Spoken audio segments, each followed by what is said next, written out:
राष्ट्रीय आय या national income, ये शब्द सुनने में थोड़ा भारी भरकम और कॉम्प्लिकेटेड लगता है ना। लेकिन असल में ये किसी देश के इकोनॉमिक हेल्थ का रिपोर्ट कार्ड समझने जैसा ही है।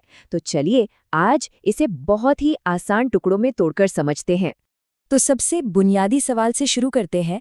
जब कोई कहता है कि देश की इकॉनमी अच्छा कर रही है, तो इसका मतलब क्या होता है? हम ये जानते कैसे हैं? बस इसी सवाल का जवाब देने के लिए हमें कुछ तरीकों, कुछ इकोनॉमिक मेजरमेंट्स की ज़रूरत पड़ती है। चलिए इसे एक बहुत ही छोटे रोजमर्रा के उदाहरण से समझते हैं। सोचिए आप एक कैफे में चाय का ऑर्डर देते हैं। आपने पैसे दिए, किसी ने चाय बनाई, किसी ने आपको सर्व की। ये एक छोटा सा लेन देन है। और किसी भी देश की जो इतनी बड़ी अर्थव्यवस्था है, उसकी नींव ऐसे ही करोड़ों अरबों लेन देन पर टिकी होती है। तो अब एक कप चाय से आगे बढ़कर पूरे सिस्टम को देखते हैं।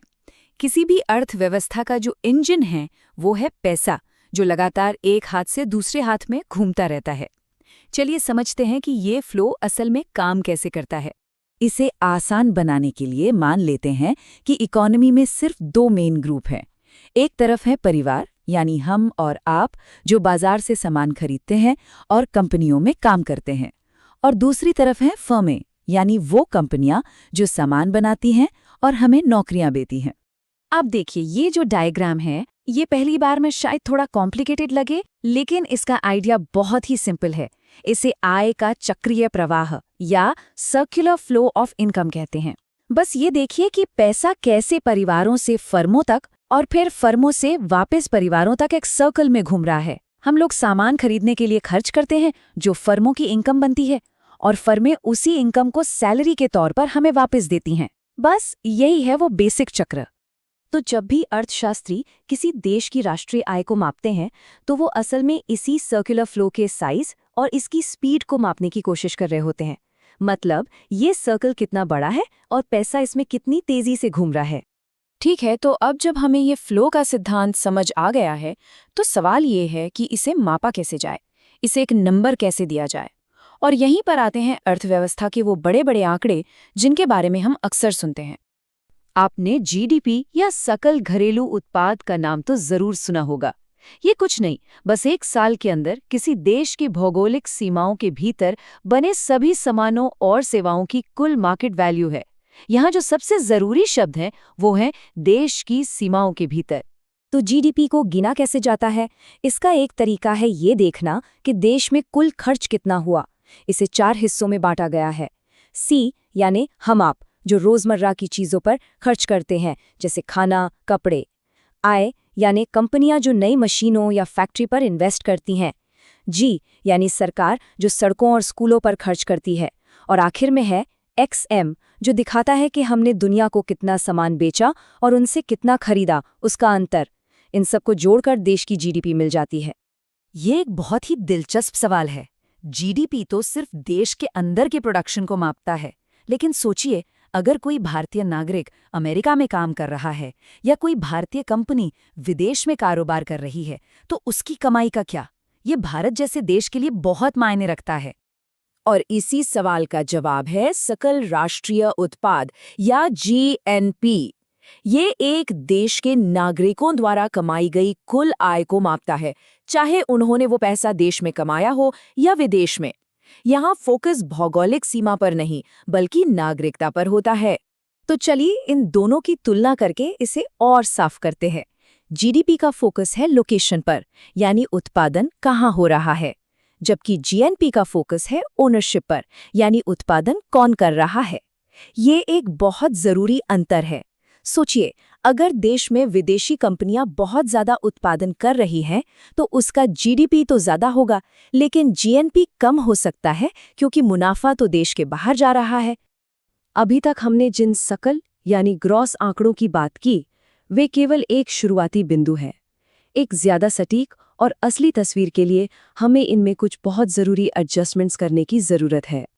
ये जो शब्द है सकल या ग्रॉस, इसका मतलब ही है कि ये एक मोटा मोटा हिसाब है। इसमें एक बहुत ही जरूरी चीज शामिल नहीं है, और वो है समय के साथ मशीनों और उपकरणों में होने वाली टूट-फूट या घिसावट। इसे मूल्यह्रास या डेप्रिसिएशन कहते हैं। सोचिए एक नई कार या कंप्यूटर की कीमत कुछ सालों के इस्तेमाल के बाद कम हो जाती है ना। अर्थव्यवस्था में भी उत्पादन में इस्तेमाल होने वाली मशीनों और कारखानों के साथ ठीक यही होता है, उनके मूल्य में गिरावट आ जाती है। तो एक ज्यादा सच्ची तस्वीर पाने के लिए हम सकल आंकड़ों में से इस टूट-फूट यानी मूल्यह्रास को घटा देते हैं। जब हम जीडीपी से मूल्यह्रास घटाते हैं तो हमें मिलता है एनडीपी या शुद्ध घरेलू उत्पाद, और जब हम जीएनपी से मूल्यह्रास घटाते हैं तो हमें मिलता है एनएनपी या शुद्ध राष्ट्रीय उत्पाद। और यहाँ की सबसे जरूरी बात यह है कि इसी एनएनपी को ही आधिकारिक तौर पर किसी देश की राष्ट्रीय आय कहा जाता है।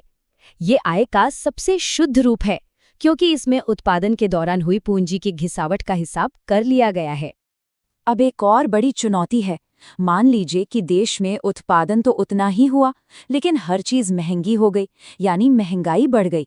इससे जीडीपी का आंकड़ा तो बढ़ जाएगा, लेकिन क्या इसका मतलब ये है कि अर्थव्यवस्था सच में ग्रो हुई है? इस समस्या को हल करने के लिए अर्थशास्त्री नॉमिनल जीडीपी और रियल जीडीपी के बीच फर्क करते हैं। नॉमिनल जीडीपी मौजूदा कीमतों पर होती है, इसलिए ये महंगाई के कारण बढ़ी हुई दिख सकती है। वहीं रियल जीडीपी कीमतों को एक पुराने बेस ईयर पर स्थिर कर देती है, जिससे हमें उत्पादन में हुई असली ग्रोथ का पता चलता है। ये सभी आंकड़े बहुत उपयोगी हैं, लेकिन ये अर्थव्यवस्था के स्वास्थ्य का सिर्फ एक हिस्सा दिखाते हैं। ये पूरी कहानी नहीं बताते। तो आइए अब इस पर बात करते हैं कि ये आर्थिक माप क्या पकड़ने में चूक जाते हैं। कई जरूरी आर्थिक गतिविधियां हैं जिन्हें राष्ट्रीय आय की गिनती में शामिल ही नहीं किया जाता। जैसे एक गृहिणी द्वारा घर पर किए गए अनगिनत घंटों के काम का कोई मौद्रिक मूल्य नहीं जोड़ा जाता, भले ही वो समाज के लिए कितना भी जरूरी हो। इसी तरह इल्लीगल मार्केट या पुरानी चीजों की खरीद फरोख्त भी इसमें शामिल नहीं होती। ये दिखाता है कि ये आंकड़े तस्वीर को कितना अधूरा छोड़ देते हैं। किसी देश के लोगों की आर्थिक स्थिति को व्यक्तिगत स्तर पर समझने का एक और तरीका है प्रति व्यक्ति आय। ये बस देश की कुल राष्ट्रीय आय को उसकी कुल जनसंख्या से भाग देकर निकाला जाता है, जिससे हमें एक एवरेज इनकम मिलती है।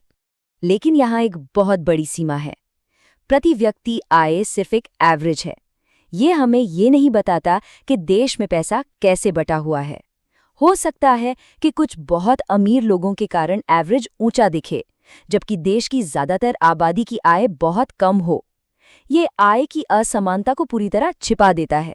तो अंत में हम इस सवाल पर पहुंचते हैं, राष्ट्रीय आय हमें अर्थव्यवस्था का एक उपयोगी स्नैपशॉट तो देती है, पर ये पूरी कहानी नहीं है।